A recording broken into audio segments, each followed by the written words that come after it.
sea level. This is me in the middle of crossing one of the weirdest borders I've ever crossed. The photo is being processed. It's this one. It divides China from China.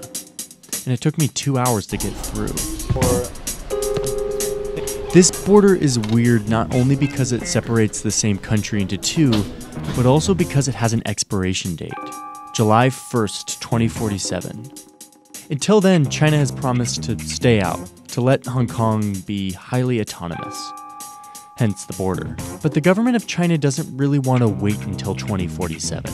They're ready to start erasing this border now, making Hong Kong a proper part of China. And one of the ways they're doing that is this huge bridge. Yeah, I know this isn't really the best shot, so here's a solution.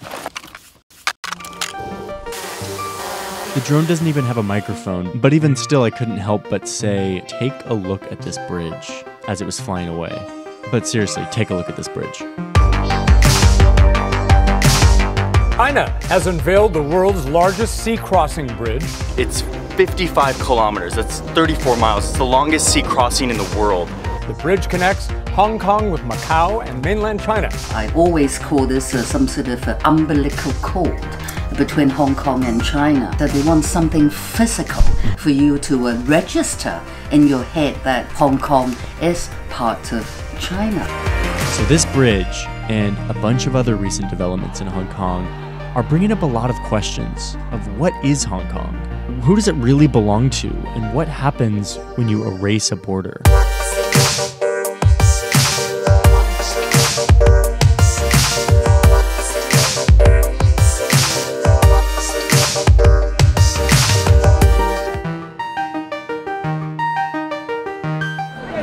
It's June 4th, which is the anniversary of the Tiananmen Square massacre. There are hundreds of thousands of people here in Tiananmen Square.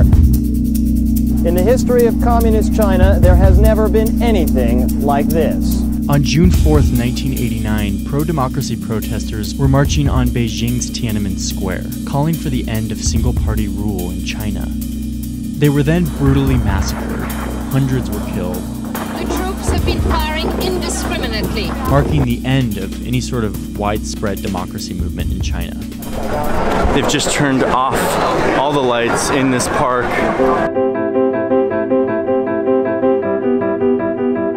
Every year, the residents of Hong Kong hold a vigil to commemorate the people killed in that massacre. This is something that's not allowed in mainland China. But in recent years, this vigil has become more personal to these people. And that's because they are feeling a new level of influence from China. But wait, isn't Hong Kong already a part of China? Technically, yes, Hong Kong belongs to China. But you sure wouldn't think so by looking at this border that I'm at right now.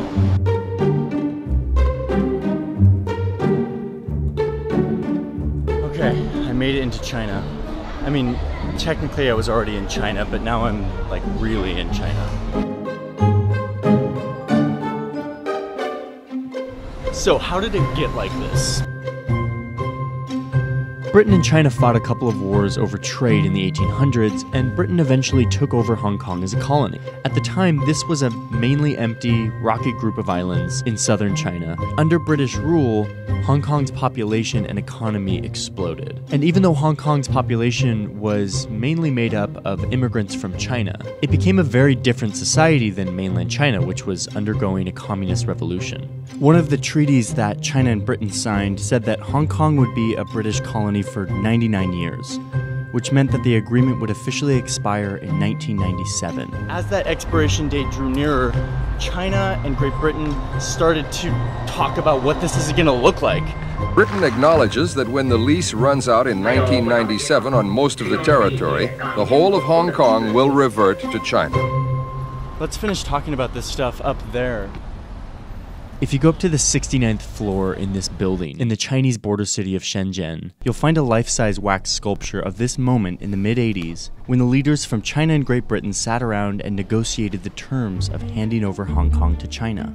And they came to this agreement that Britain would give over Hong Kong peacefully to China under the condition that Hong Kong would be able to retain its way of life, legal system, their economic system. Have freedom of speech, freedom of press, freedom of association. These are fundamental freedoms, freedom of religious worship.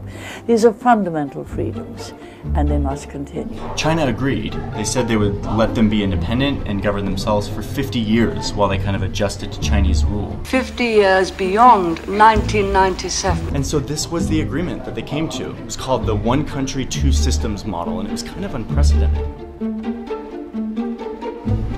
Okay, let's head back to Hong Kong. See ya, Margaret. See ya, Deng. So, even after Hong Kong was handed back to China in 1997, this border that I'm now biking to stuck around. It remained exactly how it was. And this border became highly symbolic of the fact that, yes, this is China, but it was kind of its own country at the same time, governed with its own values and its own system that is different than China, that is in opposition to China in some ways.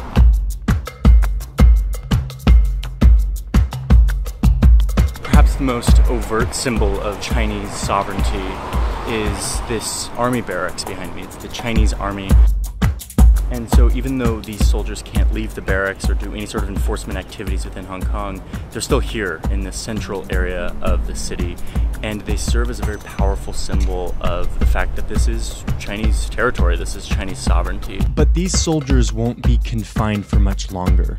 The borders around their barracks, as well as this border up north, are quickly dissolving. China has committed to respect Hong Kong's autonomy until 2047. And for the first decade after the handover, they respected that promise. What you have to understand is that Hong Kong was easily China's most economically productive city. In the early 90s, right before the handover, this one city's economy was more than a quarter the size of China's entire economy. And so it makes sense why China would agree to these terms to keep Hong Kong happy and economically free. But then things changed. Look at the explosive development of these Chinese cities in recent years. These are China's megacities. These cities eventually eclipsed Hong Kong as the economic powerhouse of China. Shenzhen, this town that shares the border with Hong Kong, is a perfect example of this. The place went from a small fishing village of around 30,000 people to a super productive economic powerhouse of over 10 million people in just a few decades. Hong Kong went from making up 27% of Chinese GDP in the early 90s down to just 3% today. And suddenly, Hong Kong, once the economic powerhouse of China and the gateway to the West, became much less economically relevant. And soon the Chinese government didn't have the same incentives to respect Hong Kong's autonomy. So now you begin to see a flood of Chinese influence in this city. Let's go see if we can catch the 5 o'clock news. Good, nice to meet you. In recent years, the evening news broadcast has started with the national anthem of China, playing under a promo video that shows Hong Kongers enthusiastically participating in traditional Chinese customs. The message is very clear that Hong Kong is a part of China, whether they like it or not. On top of that, the language of the evening news is Mandarin, the official language of China. But in Hong Kong, they don't speak Mandarin, they speak Cantonese.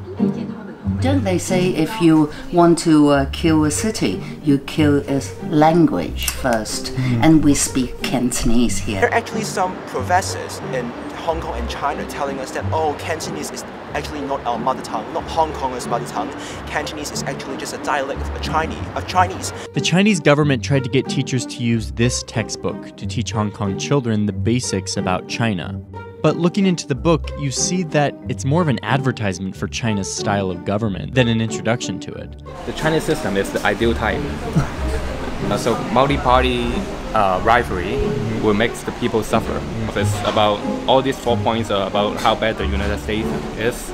Multi-party systems create government shutdowns. They're basically pointing to that as the reason why a multi-party system like that of the United States is deeply flawed and really bad for the people. In 2014, China took it one step too far.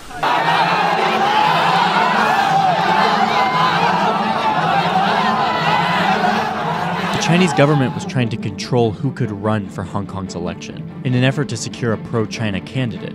This really touched a nerve for the locals because this was their democratic process, something that China promised they would stay out of. So people immediately took to the streets in protest, starting here in this park.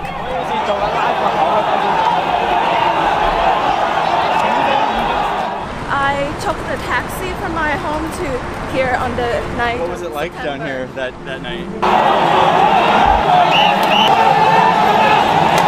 We were in a standoff-ish situation. And suddenly they used tear gas. The first drop of tear gas just dropped right in front of my eyes. We were holding umbrella, trying to prevent pepper sprays. I remember that itchy, painful feeling. Oh my gosh. Yeah. I saw Hong Kong people uniting together against the central government and fighting for their rights. This protest and the subsequent movement that came up around it was known as the Umbrella Movement. You would say, oh, what's the point of fighting when you're bound to lose? They're so big, you're so small. For the record, we need to fight. We're not taking things lying down. The protest didn't change the Chinese government's mind, and it didn't immediately change anything in Hong Kong. But this spectacle of young people rising up to defend their rights from the central government of China did spark a political awakening among the many in the city who had never before paid attention. I think post-Umbrella Movement was the first time that the middle class came out and voted in droves and voted for the opposition force. But for the first time, people sort of like ourselves started caring. Look at this graph that shows how Hong Kongers identify themselves, either as Chinese or Hong Konger. In the early days after the handoff, as China respected the one-party, two-systems arrangement, you can see how Hong Kongers slowly became more and more comfortable identifying themselves as Chinese.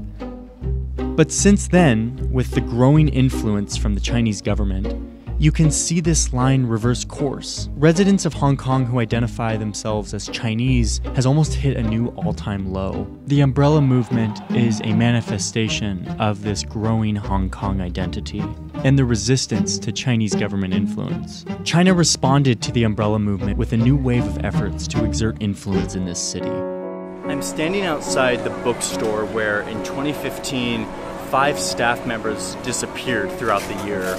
This bookstore was selling books that were banned in China, that basically covered the sex lives and the corruption scandals of high-ranking Chinese officials. And so one by one, throughout 2015, people who worked in this bookstore disappeared. No one really knows where they went. One of them showed up a bit later on Chinese television, apologizing for what he did and confessing to his crimes. 所以我要回国自首，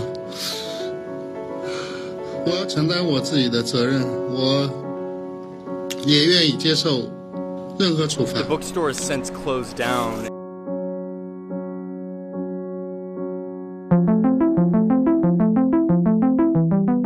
Back here in Victoria Park, these candle holders stand as a symbol of the fight for democracy against China's single-party rule. That was once a fight that happened far away in Beijing. But as this border has slowly been erased, these people now find themselves engaged in that same fight, resisting a much more powerful China in the struggle for their own democracy and identity.